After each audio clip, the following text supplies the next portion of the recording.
I'm going to demonstrate for you a barbell row variation. You're going to need a bench. I have it here on an incline.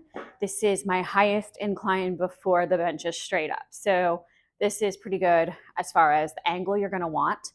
So what we're going to actually do with this row variation, the components of the row itself really stay the same. We're just going to use this bench. I got a towel right here to place our forehead. And what this does is it really helps focus on pulling that bar to our chest as we row and not using momentum. So sometimes when we're standing freely, we can get this little pull down of the body where we're like pulling ourselves closer to the bar instead of pulling the bar up towards us. So it's a variation I like to throw in just to really make sure we're honoring that form throughout, right? So if you've done barbell rows in the program with me, or if you're just stumbling upon this video, if you've done barbell rows and you're used to doing them at a certain weight, you might recognize that because of the honesty, this is going to keep intact throughout the movement, that you're going to have to lower your weight. So if you program with me, I'll give you that guidance on what to start with. If not, maybe humble yourself a little bit, put the ego aside. It's always better practice to consistently maintain form over just trying to like feed the ego with heavier weight. And I'm preaching to myself as much as I am preaching to everybody else. So we're going to stand with it. I always like to stand to set my rows, set my shoulders back, engage, and pinch my lats together.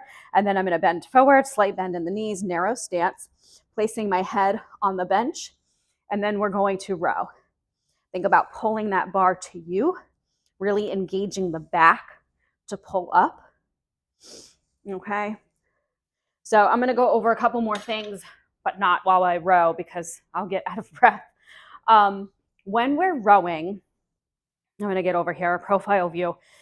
I want you to think about if you're pulling something back. So do you see the angle of my elbows?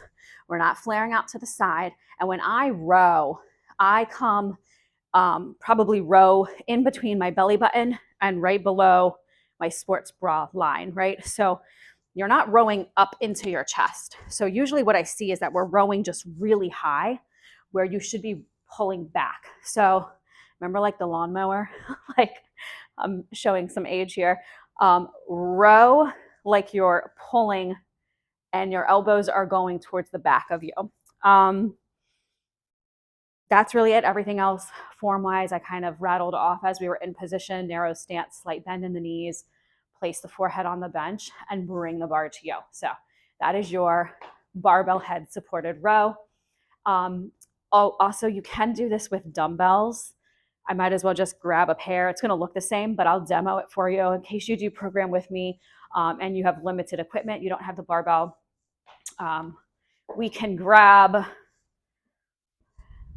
dumbbells. Obviously, the placement of your hands can change with this. I'm just going to go neutral grip for this particular demonstration. We'll keep this one neutral. So same thing, head places down, and we're going to row those weights. Honoring form, no momentum, elbows pulled back. We're not up here. We're thinking about taking the dumbbell to the hip, okay? So that's what it looks like with dumbbells, and you have those two demonstrations to work with.